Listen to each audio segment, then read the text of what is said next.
Bom, então, bom dia a todos. É um prazer estar aqui nessa mesa com os meus colegas da PUC e recebendo esse grupo de alunos nessa hora da manhã, sabendo que cariocas não gostam de dias nublados, muito menos de dias chuvosos, né? Mas acho que a gente vai ter um momento que eu espero que seja bastante produtivo.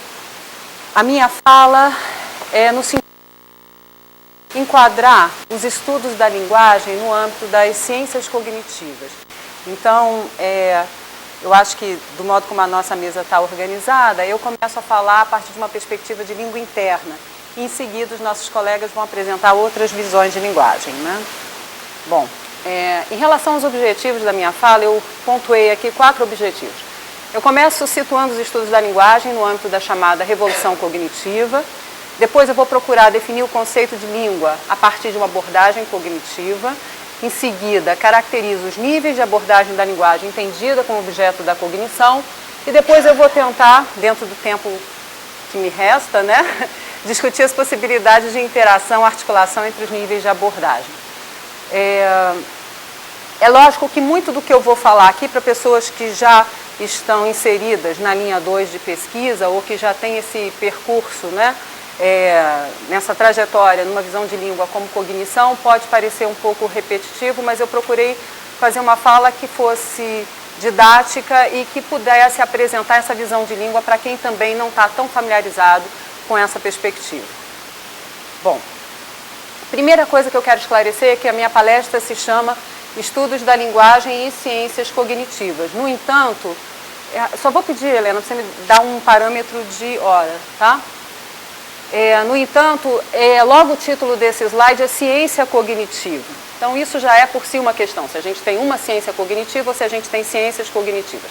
Quando a gente vai para uma definição enciclopédica, a gente encontra que ciência cognitiva é o estudo científico das mentes e cérebros, sejam reais, artificiais, humanos ou animais.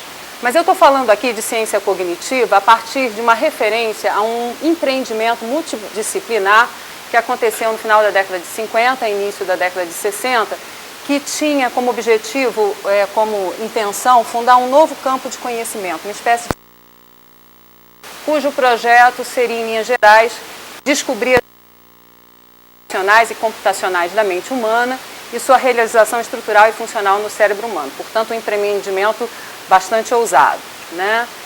O momento de concepção desse empreendimento tem essa data aí que é meio cabalística, né, que é 11 de setembro de 56. Essa é uma data apresentada pelo próprio George Miller, que é um psicólogo cognitivo que teve uma importância muito grande nesse momento em toda a história, na verdade, das ciências cognitivas. E ele faz referência especificamente a um segundo dia de um simpósio que teria acontecido no MIT, organizado por um grupo de pesquisadores com interesse em teoria da informação. Nesse dia, ele destaca a apresentação de alguns pesquisadores, né? Ele fala nos cientistas da computação, o Neil e o Simon, com esse texto, Logic Theory Machine, que é uma primeira prova completa, né, de um teorema realizada em uma máquina computadora. Tem um texto fundamental aí do Chomsky também, Three Models for the Description of Language, em que ele apresenta uma hierarquia de classes de gramáticas formais. E aqui a gente vê também a introdução do modelo de gramática transformacional, que depois vai ser apresentado no texto, né, na monografia Synthetic Structures, de 57. A gente tem a participação também do cientista da computação, o Rochester, juntamente com colaboradores, que vão buscar ver em que medida, né, um computador digital de grande porte, né, poderia permitir testar a teoria neuropsicológica do Hebb sobre cell assemblies. E temos um texto clássico do George Miller, sobre o qual vocês já devem ter ouvido falar, que é o mágico número 7, mais ou menos 2, que diz respeito à capacidade humana, né, da memória de trabalho. Aqui eu estou destacando um depoimento que o George Miller dá num texto de 2003, intitulado The Cognitive Revolution, a Historical Perspective, que é um texto em que ele coloca um pouco do sentimento que ele teve, né, no final desse encontro. Ele diz que deixou um simpósio com a convicção mais intuitiva do que racional de que a psicologia experimental, a linguística teórica e a simulação computacional de processos cognitivos eram todos peças de um conjunto maior e que o futuro assistiria a uma elaboração progressiva e coordenada de preocupações e interesses compartilhados em espírito das pessoas que estavam nesse momento, nesse simpósio. Esse simpósio teve desdobramentos ao longo da década de 60 em diferentes universidades, com diferentes nomes, como vocês têm aí indicados, né? Em Harvard Cognitive Studies, ações interdisciplinares também em Carnegie Mellon, Information Processing Psychology, era o nome que se dava, na Califórnia, Ciência Cognitiva. E uma coisa importante que aconteceu também foi um investimento muito grande de dinheiro, eu coloquei aí entre 15 e 20 milhões de dólares na década de 70, de uma fundação chamada Alfred Sloan, que era uma fundação privada com sede em Nova York, que investiu essa verba expressiva acreditando realmente nesse empreendimento de uma ciência unificada. Bom, o que vocês têm aí é uma representação esquemática das disciplinas que integrariam essa ciência cognitiva. Esse quadro é um quadro que eu estou reproduzindo da tradução em português do texto do Gardner, em que vocês têm aí as áreas, a filosofia, a psicologia, a linguística, a antropologia, a inteligência artificial e neurociência. As linhas cheias, elas marcam fortes vínculos interdisciplinares e as linhas tracejadas são vínculos menos fortes, né? O que eu estou destacando no quadro ao lado são algumas interfaces, algumas áreas interdisciplinares que se construíram a partir do diálogo, né, entre esses campos. Então, a gente pode citar, a título de exemplificação, a linguística computacional como um resultado da conexão das ciências da computação e da linguística. A gente tem um conjunto de trabalhos relativos à evolução do cérebro, né, uma área de investigação aí, resultado da conexão da antropologia e das neurociências, e a gente tem, evidentemente, a psicolinguística como resultado do diálogo da linguística com a psicologia. Inclusive, é importante dizer que a psicolinguística, no seu primeiro momento, assim, é inclusive conhecido como o momento linguístico da psicolinguística, em que os trabalhos do Chomsky tiveram uma forte influência. Esse é um momento também conhecido como da teoria da complexidade derivacional, em que os psicólogos da linguagem buscaram ver em que medida as operações propostas no âmbito do modelo de língua poderiam ser pensadas como operações mentais, em termos, então, de uma realidade psicológica daquele modelo formal de língua. Então, foi um momento realmente de muito diálogo, de muita interseção. É lógico que esse ideal de construção de uma ciência única, nos termos em que ele foi inicialmente proposto, isso, com o tempo, foi, vamos dizer assim, perdendo força na medida em que se viu que isso era um empreendimento muito complicado. Você conseguir conjugar, né, perspectivas e metodologias teóricas tão distintas. Por outro lado, a gente tem um ganho grande que foi a construção dessas áreas interdisciplinares e essa abertura, né, de investigação da língua como objeto da cognição. E a linguística, evidentemente, que tem um papel central nessa construção das chamadas ciências cognitivas, e agora eu passo a usar o termo no plural, a partir da própria revolução provocada pelo Chomsky, que é de conhecimento de todos. E o que o Chomsky traz de importante é uma retomada, vamos dizer assim, de uma visão de língua como parte, como objeto da cognição, como um componente da mente humana, algo que é específico, próprio da espécie. E aqui eu estou representando também um quadro que deve ser do conhecimento de alguns de vocês, um texto do Hauser, Chomsky e Fitch, em que eles apresentam essa concepção de faculdade da linguagem em dois âmbitos, né? Uma faculdade da linguagem em sentido estrito e em sentido amplo. Se vocês olharem essa representação esquemática, vocês vão ver que a gente tem aqui fatores externos e internos ligados à linguagem. Eu estou falando do âmbito dos fatores internos.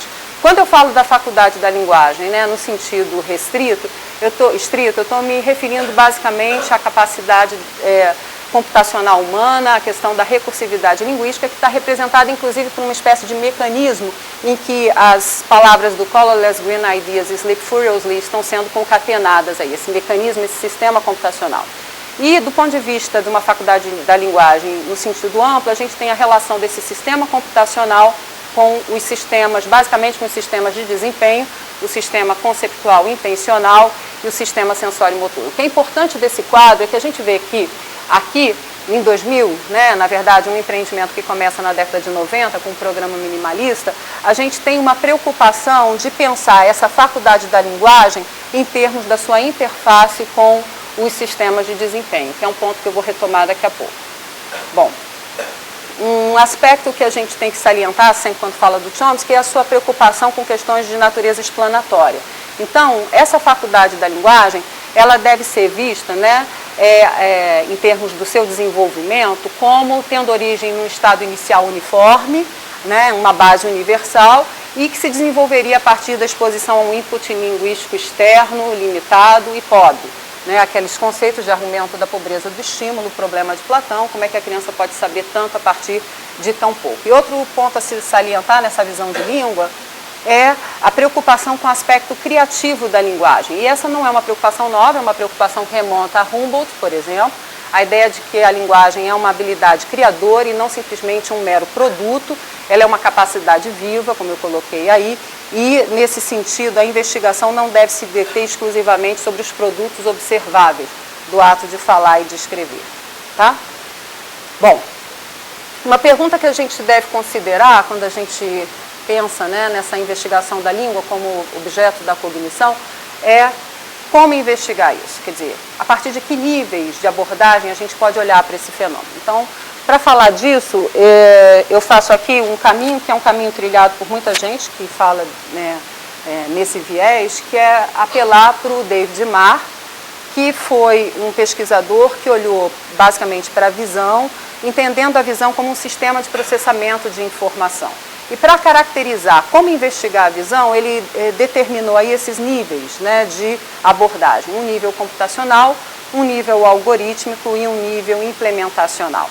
Quando a gente está se referindo, então, a um nível computacional, a gente está se referindo ao que o sistema faz, né, que problemas ele resolve ou supera e por que ele faz algo. Em relação ao nível algorítmico, a gente tem o como o sistema faz aquilo que ele faz, né? Que representações ele utiliza, quais são os processos, né, que são empregados nessa construção e manipulação de representações mentais. E por fim, evidentemente, que tudo tem que ter uma base física, uma base implementacional, então como esse sistema é realizado fisicamente. No caso, enfim, da linguagem, da visão, evidentemente que a gente está falando do cérebro, né?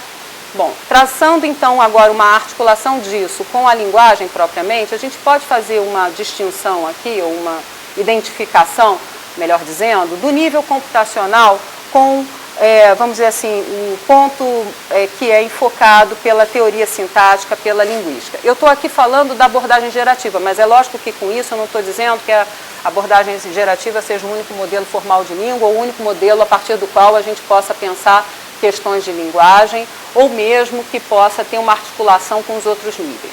Em relação ao nível algorítmico, a gente pode dizer que esse é o nível funcional, psicológico, e nesse sentido a psicolinguística que se ocuparia da investigação da linguagem nesse viés.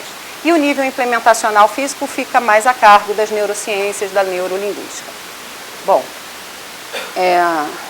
em relação agora ao nível computacional, o que ele é exatamente do ponto de vista da abordagem gerativista da linguística, né? O que se procura caracterizar? Essa abordagem vai procurar caracterizar um mecanismo que seja responsável por montar objetos sintáticos, né? Objetos sintáticos que são construídos a partir de um conjunto de itens lexicais que podem ser entendidos como um conjunto de traços semânticos, fonológicos, traços formais, gramaticais, e um conjunto de operações básicas, né? Aqui eu já antecipo que tem também no modelo formal de língua uma preocupação de ordem algorítmica, no sentido de que a gente caracteriza também as operações e os passos dessas operações, tá? Mas é uma abordagem de um algoritmo que tem um papel interno, né, à própria teoria. A teoria gerativa, ela provê, então, um modelo formal de língua em que você tem esses passos envolvidos em uma derivação sintática. Aqui é só uma ilustração da arquitetura geral da gramática, na versão mais atual da teoria gerativa, que é o programa minimalista. Você tem ali uma numeração, que na verdade é um conjunto de itens lexicais, que vão ser combinados para construir esses objetos sintáticos, que são representados normalmente a partir desses esquemas de árvore, como que está aí do lado direito. É lógico que é uma árvore, vamos dizer assim, de brincadeira aí, né? Ela não está com todos os seus construtos perfeitos, né? Colorless green ideas sleep furiously, mas você tem aí uma identificação das relações hierárquicas a partir, né, de uma informação exclusivamente sintática, e o resultado dessa computação sintática é encaminhada para PF, que é a forma fonética, e ELEF, que é a forma lógica, que são as interfaces da língua com os demais sistemas cognitivos. Em relação à psicolinguística, que dá conta desse nível algorítmico, a gente vai ter uma preocupação com a construção de modelos procedimentais, né? Modelos que vão explicitar o que acontece na produção e na compreensão dos enunciados linguísticos. Aqui eu estou focalizando mais diretamente o processamento adulto, embora a gente saiba que a psicolinguística tenha toda uma área de investigação da aquisição e da questão dos déficits de linguagem, problemas de linguagem. E o modelo algorítmico vai caracterizar os tipos de representação e operações cognitivas envolvidas, então, nessa formulação e compreensão de enunciados. Bom, o que eu trouxe aqui também é só para vocês visualizarem rapidamente o que seria uma espécie de representação esquemática desses algoritmos e das representações mentais envolvidas, no caso, numa atividade que esteja associada à produção da linguagem. Então, você caracteriza, por exemplo, o momento em que você concebe uma mensagem, o resultado, né, a representação resultante dessa conceptualização vai ter que ser codificada gramaticalmente, em termos da construção de uma estrutura sintática.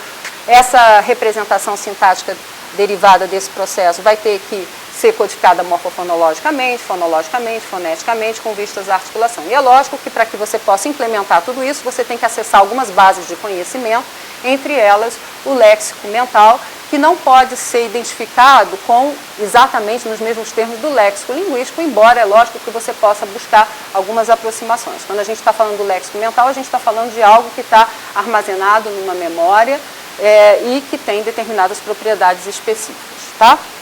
Bom, em relação ao nível físico, que é o nível implementacional, a gente vai olhar para os processos e atividades mentais implementados no cérebro, o foco é nos fenômenos eletroquímicos, e é lógico que quem está olhando para isso vai se ocupar também de comprometimentos de ordem física, lesões que podem vir a afetar, né, o desempenho linguístico e, inclusive, levar a algum tipo de comprometimento mais sério, né, como é o caso das afasias. Existem algumas técnicas, eu não vou detalhar aqui porque não é o foco e nem é tempo, usadas nas neurociências para a investigação da linguagem. Alguns de vocês talvez estejam menos familiarizados com isso. A gente pode dividir essas técnicas em duas grandes classes, técnicas que fazem uso, né, enfim, técnicas de natureza eletromagnéticas e técnicas hemodinâmicas. As técnicas eletromagnéticas, elas são interessantes para a gente investigar os tipos de processo e o curso temporal desses processos. E as técnicas hemodinâmicas, elas vão focalizar mais, vamos dizer assim, as regiões, as áreas do cérebro, os circuitos neurais que estão envolvidos nesses processos. E aí tem uma apresentação breve de cada uma dessas técnicas, né? O EEG, o MEG, PET, fMRI, que são, então, empregados nas neurociências. Eu só trouxe aqui também a título de visualização. Aqui tem um bebezinho, né, com os eletrodos. Então, vocês têm aí uma ilustração, né, de uma pessoa fazendo uma atividade elétrica, uma atividade linguística, e a atividade elétrica do escalpo ela é captada e é registrada enquanto o participante está realizando essa atividade linguística. Aqui é só para vocês terem uma ideia de que o que a gente tem como registro do cérebro, evidentemente, não me dá uma informação direta sobre os processos mentais, nem sobre as estruturas que estão sendo manipuladas. Mas existem formas de você inferir o que está acontecendo ali. Então, quando você dá uma tarefa linguística, por exemplo, eu passei, no caso, I spread the warm bread with butter or with socks, né? Então, eu passei manteiga no pão, eu passei meias no pão, né? Você tem aí uma incongruência semântica e se observa que os participantes, 400 milésimos de segundos após ouvirem esse estímulo, que pode ser apresentado visualmente ou auditivamente, eles têm um tipo de reação elétrica e isso é captado e é indicativo dessa incongruência semântica. Você tem outras ondas que vão estar associadas a violações sintáticas, como o P600, por exemplo, tá? Que está indicado ali em laranja, violações de estrutura frasal, estruturas sintáticas complexas, quebras de concordância, etc. Tá?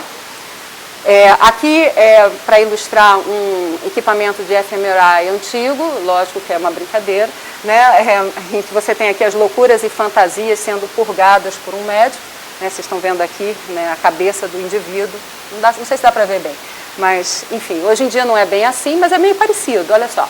A gente tem aqui um PET scan, tem um fMRI e tem aqui um resultado, né, do que você obtém como dado. Você tem aqui cores, né, que estão indicando regiões que têm maior ou menor ativação durante a realização de uma atividade. Bom, tem quantos minutos, Helena? Não tem ideia? Só 3. Então tá bom. Então eu entro aqui na, vamos dizer assim, na parte, eu estou dividindo a minha apresentação em basicamente 3 partes, na terceira parte da minha apresentação, em que eu vou tentar discutir um pouco essa articulação entre esses níveis de abordagem. Eu coloquei esse dragão de 3 cabeças, e aí cada um pode se identificar com uma cabeça, que achar mais bonitinho, né? Quem está olhando para a linguagem nesse viés cognitivo, né? Bom, olhando para o modelo formal propriamente dito, né, que estaria nesse viés, estaria com essa abordagem do nível computacional, a gente pode dizer que ele guarda uma certa autonomia e independência em relação aos demais níveis, né? Usando uma classificação proposta pelo Phillips e Lewis em 2012, a gente poderia dizer que esse modelo formal apresenta uma teoria de caráter, se configura como uma teoria de caráter extensionalista. O que eu quero dizer com isso? Eu quero dizer que a gente tem uma visão de que a gramática seria apenas uma caracterização abstrata de uma função cuja extensão são todas e apenas as sentenças bem formadas de uma dada língua, tá? Então, assim a gente pode definir a teoria gerativa. E o Phillips e Lewis, eles dizem que a gente pode pensar esse extensionalismo em termos de um extensionalismo de princípios e um extensionalismo estratégico. Em relação ao extensionalismo de princípios, a gente teria a ideia de que o empreendimento, né, extensionalista seria um fim em si mesmo.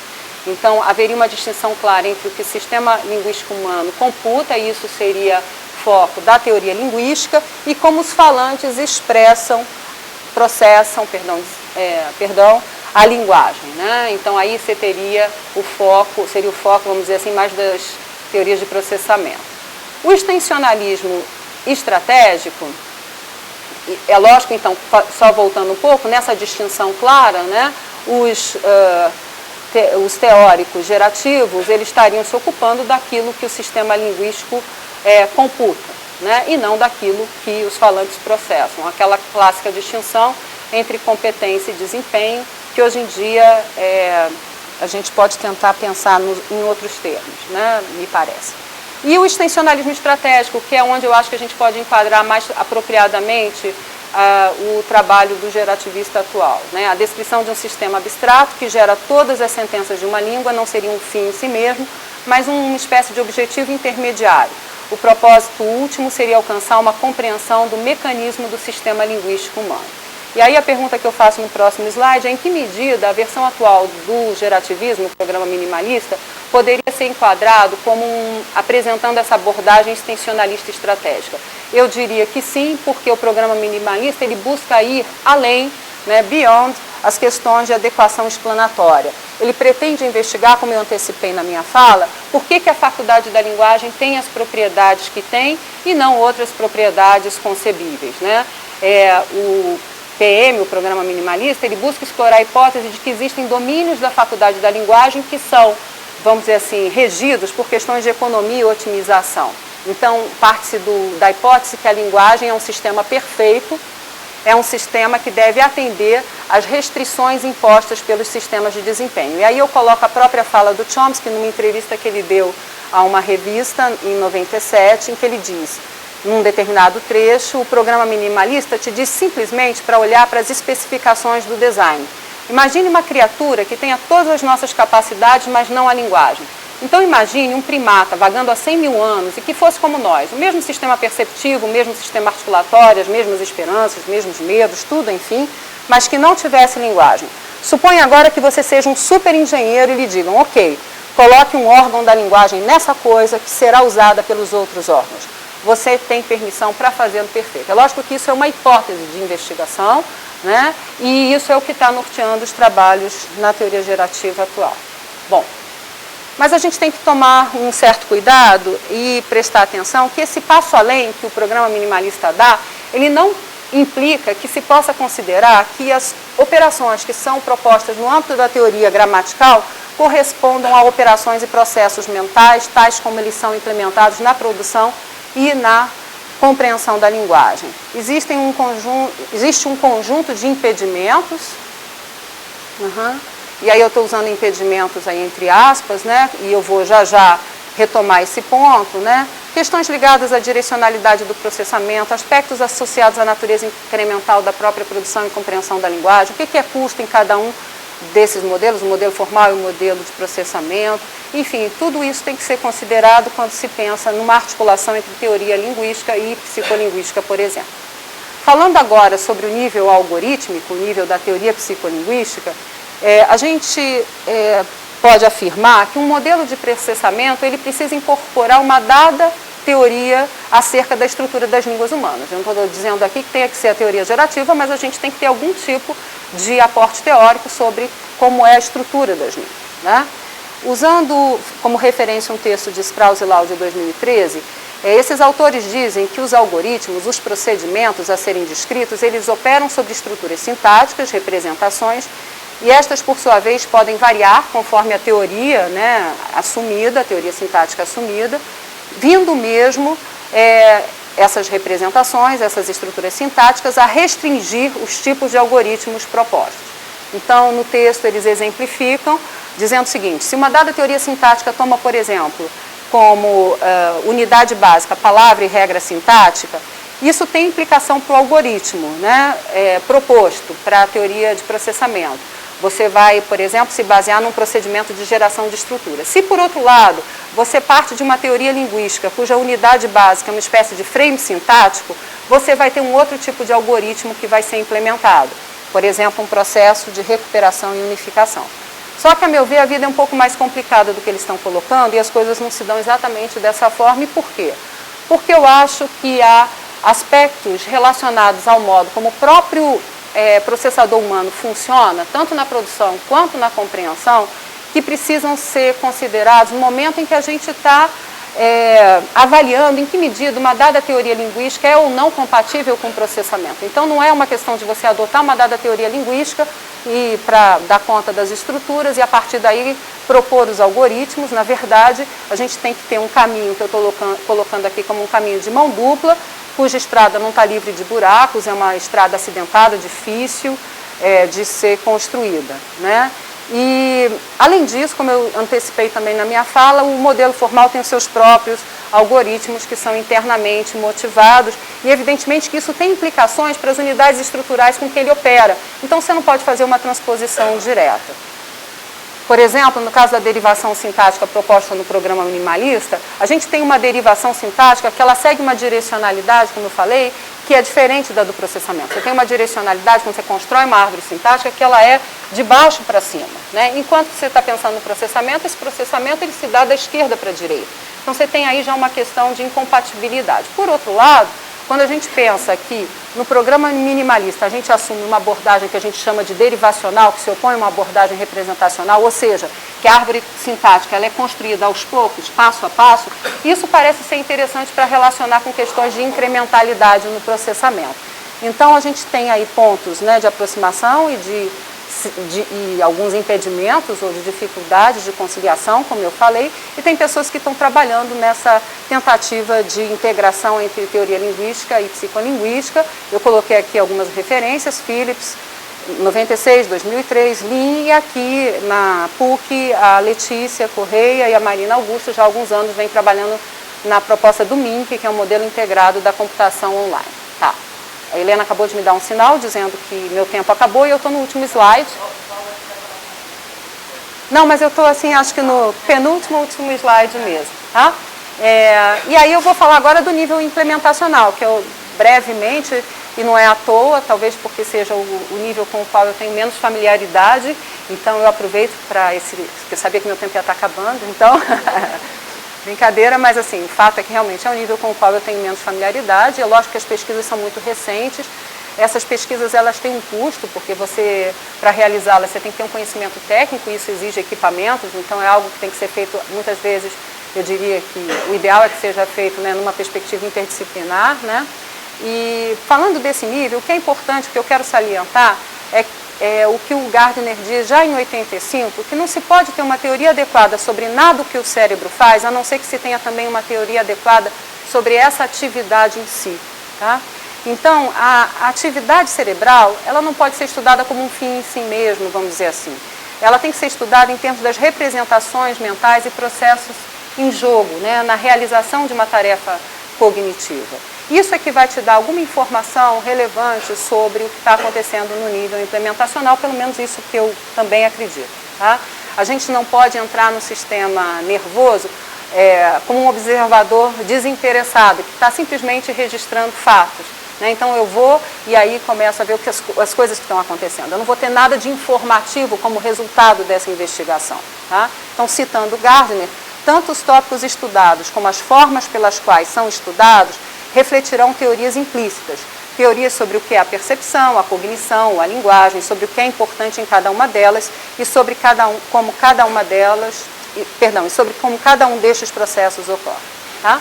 É lógico que também isso não significa que a gente não deva dar importância aos estudos de base neuronal, eu só estou querendo dizer que, usando as palavras do Pinker, que sondar o tecido cerebral não é irrelevante, apenas não é suficiente.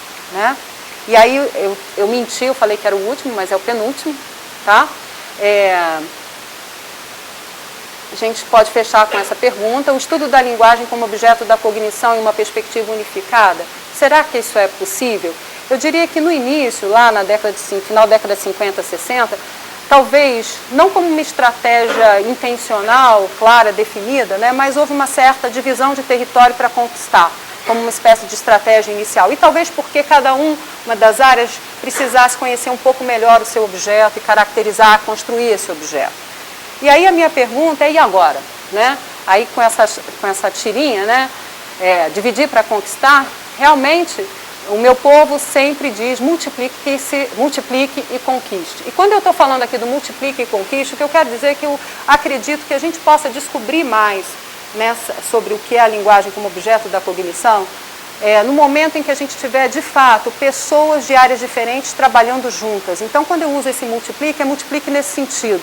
Né? Multiplique os tipos de olhares para o fenômeno, mas trabalhando de forma convergente. Se isso vai nos levar, de fato, a uma visão unificada ou não, eu não posso afirmar, mas aí eu fecho a minha fala repetindo aqui o Miller, né, expressando na fala dele o que eu também gostaria de ver.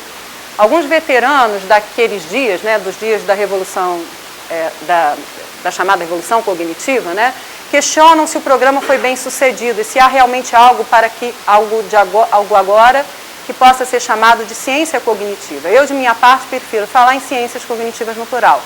Mas o sonho original de uma ciência unificada que descobriria as capacidades da mente humana e sua realização estrutural e funcional no cérebro humano ainda tem um apelo ao qual eu não posso resistir. E eu também não resisto a esse apelo e eu acho que isso é que pode nos fazer entender melhor sobre a linguagem como parte da cognição e, nesse sentido, entender a linguagem como nesse viés interno.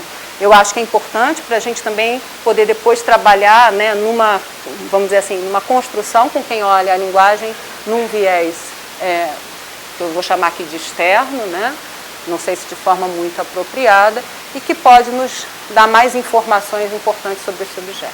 Tá? Então era isso, gente.